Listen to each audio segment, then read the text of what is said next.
Good morning everyone. 2 मार्च 2024 आज 2:57 पे हुई मेरी सुबह। आप सब मुझसे हमेशा कोई ना कोई क्वेरी पूछते हैं, कमेंट करते हैं। सबसे ज़्यादा कमेंट इस बात पे आए हुए हैं कि हमारी लाइफ में ये प्रॉब्लम है, हमारी लाइफ में ऐसा है, हम कैसे पढ़ाई करें। और एक नींद के ऊपर बहुत सारे कमेंट्स हैं। तो प्रॉब्लम वाला और नींद वाला सॉल्यूशन आज इस वीडियो में सॉल्व करने वाली हूँ। साथ ही मैं ये बताने वाली हूँ कि कैसे आप एक दिन के 12 घंटे प्रोडक्टिवली पढ़ाई कर सकते हैं। मैं पहले से ही एक डिस्क्लेमर दे देती हूँ, जो प्रॉपर हाउसवाइफ हैं, जिनको अपना पूरा घर संभालना है, तो वो हो सकता है कि 8 घंटे ही दे पाएँ, लेकिन आप दे सकते हैं, दूसरों की मदद इसमें ले सकते हैं। और हाँ, जो वर्किंग वुमेन हैं, उनके घर पे हेल्पर्स हैं, दूसरे हेल्प करने वाले हैं, बच्चों को ही संभालने वाले हैं, तो आप सैटरडे संडे वीकडेज़ पे 12 आवर्स आराम से दे सकते हैं। हफ्ते के 7 दिन 12 घंटे पढ़ना कोई समझदारी वाली बात नहीं है, क्योंकि इतना हम शायद नहीं कर सकते। डेली का शायद नहीं कर पाते, कहीं ना कहीं वो लय छूट जाती है। लेकिन वीकेंड पे हफ्ते में 1 या 2 बारी हम 12 घंटे पढ़ाई कर सकते हैं। हमें क्यों करनी चाहिए 12 घंटे पढ़ाई? क्योंकि जो हमारे वीकडेज़ होते हैं, मंडे से फ्राइडे, कहीं ना कहीं हम वो डेली जो 8 आवर्स की जो स्टडी होती है या 6 आवर की होती है, वो नहीं कर पाते हैं। हमारे टारगेट हमारे काम के चलते कभी 4 आवर्स का हो जाता है, कभी 6 का, और किसी किसी दिन पढ़ाई बहुत कम होती है। और रिवीजन का टाइम भी हम वीकेंड पे रख सकते हैं। तो इसलिए अगर आपके वीक के पहले 5 दिन अच्छे से पढ़ाई नहीं हुई, किसी दिन के टारगेट पूरे नहीं हुए, वो हम वीकेंड में कवर कर सकते हैं। सबसे पहले बात कर लेते हैं कि आप लोगों के कमेंट्स आते हैं बार बार। एक तो ये एक वाला कमेंट मुझे बार बार देखने को मिलता है कि मेरी लाइफ में ये प्रॉब्लम है, मैं ये कैसे करूं, कैसे पढ़ाई करूं, मेरी लाइफ में तो बहुत सारी प्रॉब्लम है। और एक कमेंट आता है कि नींद पूरी नहीं होती है, क्या करें, कैसे जागे।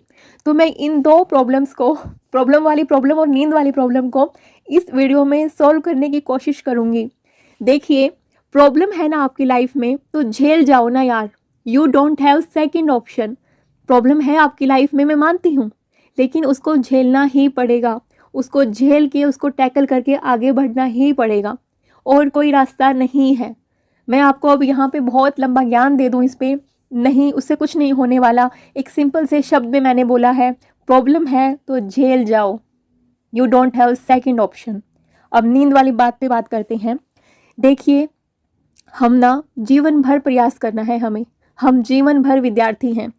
आखिरी सांस तक हम कुछ ना कुछ सीख सकते हैं। भगवान के इस दिए हुए जीवन को हमें ऐसे ही व्यर्थ नहीं करना चाहिए। जीवन में एक टाइम टेबल का होना बहुत ज़रूरी है।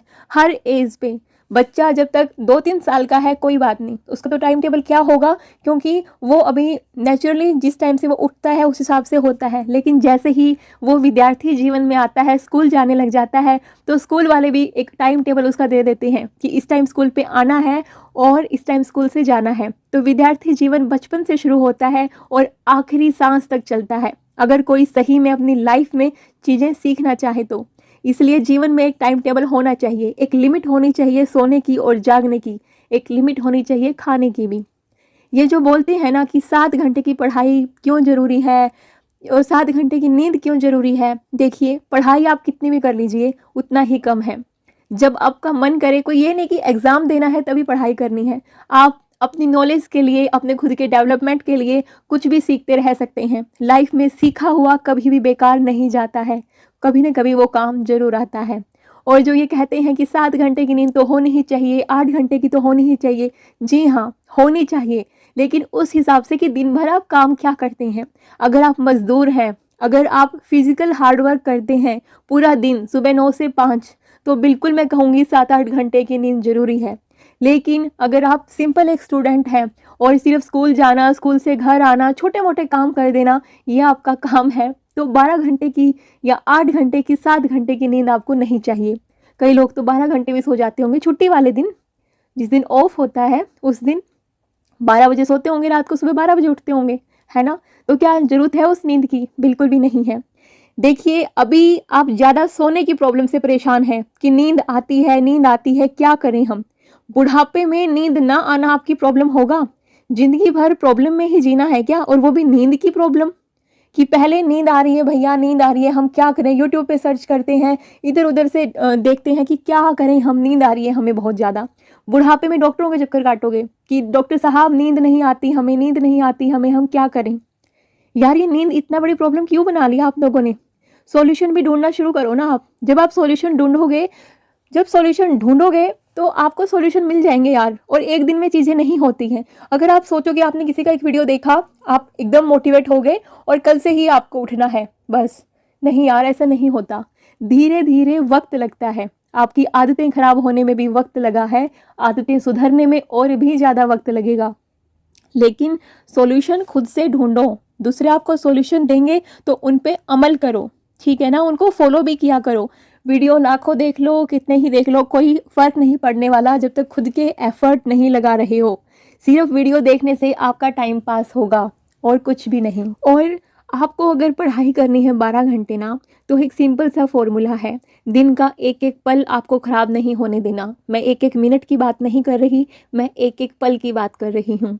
जितना भी आपके पास समय है, आपको बस ये सोचना है कि मुझे पढ़ाई करनी है।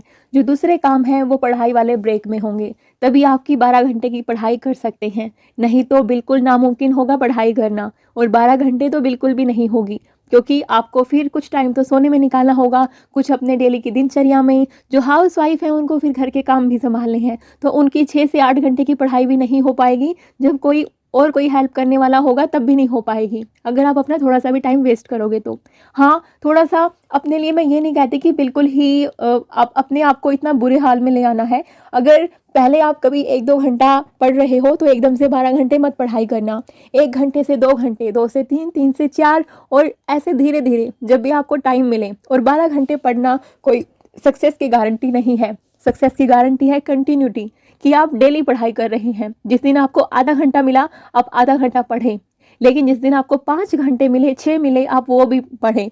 आपने कोई टाइम वेस्ट नहीं किया फालतू में, वो कंसिस्टेंसी मेंटेन करके रखी। कोई आपका 0 डे नहीं गया। हाँ, एक्सेप्शंस आर देयर। आप कभी बीमार हैं, तबीयत खराब है, घर में किसी मेंबर की इतनी तबीयत खराब है कि आपको बिल्कुल भी टाइम नहीं मिला, तो हो सकता है कोई आपका 0 डे चला जाए। लेकिन कोशिश करना उस दिन भी 10 मिनट्स के लिए, 15 मिनट्स के लिए, कि एक बार तो बुक उठा ही ली जाए। लेकिन वो धक्के वाली नहीं। ऐसे नहीं जीना यार लाइफ में कि यार सुबह हो गई, अरे उठना है, अरे 10 मिनट और सो लेते हैं, फिर एकदम फ़ोन देखा, अरे अभी लेट हो गई, अभी क्या करें, फिर पूरा दिन दुखी रहते हैं, पूरा दिन सुस्ती और आलस। ये कोई जीवन है? आप ऐसे अपना पूरी लाइफ जीना चाहते हैं कि पूरा टाइम ये लगे कि बस, मतलब नींद के कंट्रोल में इतना कि मतलब अलार्म बजने के बाद सोचते हैं यार 10 मिनट और, 5 मिनट और। यार कैसे चलेगी ऐसे लाइफ, है ना। अपने आप को एक हैबिट में ढालना होगा। एक टाइम टेबल तो खुद के लिए बनाना ही होगा। आप खुद सोच के देखो ना यार, कि आपकी एक लाइफ हो, एक ज़िंदगी ऐसी हो जिसमें कोई लक्ष्य हो। मस्त हो के आप उठो और भगवान को आप शुक्रिया करो कि आपको भगवान ने एक नई सुबह दी है। नहीं तो बहुत से लोगों को एक नई सुबह भी नसीब नहीं होती। कब वो आखिरी ज़िंदगी का आखिरी पल आ जाता है ना, पता ही नहीं चलता। इस ज़िंदगी के लिए भगवान को धन्यवाद करो। और हाँ, प्लीज़ सुबह जब भी उठते हो खुशी मन से उठो। ऐसा सोच के कभी मत उठो कि अरे यार, पहला ही मन में विचार आ जाए, अरे अभी सुबह हो गई, अरे मेरा अलार्म बज पड़ा, अभी उठना पड़ेगा, वापस हो गई, टेंशन, अरे यार अभी लेट हो गए, पूरा दिन टेंशन, आलस। ये लाइफ नहीं है, प्लीज़ समझ जाओ। अभी भी कोई सुधर जाए तो सुधर जाओ यार, आगे सुधरने के लिए चांस नहीं होगा। पहले माँ बाप पर निर्भर हैं, फिर अपने पति पर निर्भर हैं, ससुराल वालों पर निर्भर हैं, और फिर बच्चों पर निर्भर हो जाओगे, specially for house wives. Please आप सोचो इस बात को। हमेशा ही मांगते रहोगे? क्या तुम इस कैपेबल नहीं हो कि तुम कुछ कमा सको? अब ये बोलोगे कि घर में कोई सपोर्ट नहीं करता है, किसी चीज़ के लिए तो सपोर्ट करते होंगे ना। कोई तो एक चीज़ ऐसी होगी अर्न करने की कि जिससे तुम इंडिपेंडेंट बन जाओ। इंडिपेंडेंट बनना लाइफ में सही में बहुत ज़रूरी है, और यही एक लाइफ है। बुढ़ापे तक आते आते हमेशा मन में ये ख्याल आएगा कि मैं ये कर सकती थी, मैंने ट्राई क्यों नहीं किया। तुमने खुद को क्या बना दिया है? सोचने वाली बात है, सोचो इस बात को। आजकल जो खुदगर्ज होता है ना, अनपढ़, वो भी अपने आप पर निर्भर होना चाहता है, इंडिपेंडेंट होना चाहता है, किसी और पे निर्भर नहीं होना चाहता। और आप पढ़े लिखे होकर भी व्यर्थ कर रहे हो अपनी पढ़ाई लिखाई, अपने माँ बाप के सपने, अपने माँ बाप की मेहनत। किसी पे डिपेंडेंट रहना बेकार है। हाँ, अगर आपको कोई और प्रॉब्लम है फिजिकली तो कोई बात नहीं, मेंटली कोई प्रॉब्लम होना अच्छी बात नहीं है। अगर आप मेंटल प्रॉब्लम में हैं और वो बचपन से नहीं है और अभी हुई है, तो आप उसके ज़िम्मेदार खुद हैं, क्योंकि आपने खुद को इतना मेंटली वीक बनाया है कि आपको मेंटल हेल्थ के इश्यू हुए हैं, आपको डिप्रेशन हुआ है। उसकी ज़िम्मेदार सिर्फ़ और सिर्फ आप हैं। बहाने बना लो, इसने मुझे ये नहीं करने दिया, उसने मुझे ये नहीं करने दिया, मेरी तो शादी हो गई, मेरे तो बच्चे हो गए। कोई बात नहीं, बहाने बनाते रहो। बहाने बनाने से आपकी लाइफ बदलने नहीं वाली है। हाँ, खुद को एक बार दिलासा ज़रूर दे लोगे। कोई भरम में मत जियो, है ना। कोई भरम में जी रहे हो तो आप जीते रहो, फिर आपका ईश्वर ही रखवाला है। इसमें संयम नहीं है, ये व्यर्थ है। हम सोचते हैं ना कि यार हम तो संयम से काम ले रहे हैं, हम खुश हैं, हम थोड़े से ही खुश हैं, दूसरे कमा के ला रहे हैं और हम उनकी कमाई खा रहे हैं। आपको मेरी बात थोड़ी सी कड़वी लगेगी, लेकिन ये सच है। अगर आपको घर में कोई भी थोड़ा बहुत सपोर्ट करने वाला है, आप थोड़ी बहुत भी पढ़ाई कर सकते हैं कंटिन्यू, या फिर पढ़ाई ही क्यों यार, आप दिन भर में कोई भी काम ऐसा कर सकते हैं जिससे आप अर्न कर सकते हैं। आप खुद के पैर पे क्यों नहीं खड़ा हो सकते। अमाउंट कितना भी हो, इससे बात से कोई फ़र्क नहीं पड़ता। फ़र्क इस बात से पड़ता है कि क्या आप खुद की ये वाली लाइफ चेंज करना चाहते हो। माँ बाप पे निर्भर होना कोई गलत बात नहीं थी, लेकिन वो भी एक एज तक। कोई बात नहीं, शादी हो गई, पति पे निर्भर रहना कोई गलत बात नहीं है, लेकिन वो भी एक लिमिट में। अपने आप को भी तो एक मौका दो ना यार। कोई आपको मौका दे नहीं रहा, रिक्वेस्ट करके उससे मौका मांग लो, है ना। क्यों किसी पे निर्भर रहना है हमें, और फिर जब बूढ़े हो जाएंगे तो फिर बच्चों पे निर्भर हो जाएंगे, फिर बच्चे हमारे लिए सब कुछ करके देंगे। नहीं यार, ऐसा नहीं होता। हाँ, कभी कोई मजबूरियां हैं, फिजिकली हम बीमार हैं, हम ठीक नहीं हैं, तो वो बात अलग है।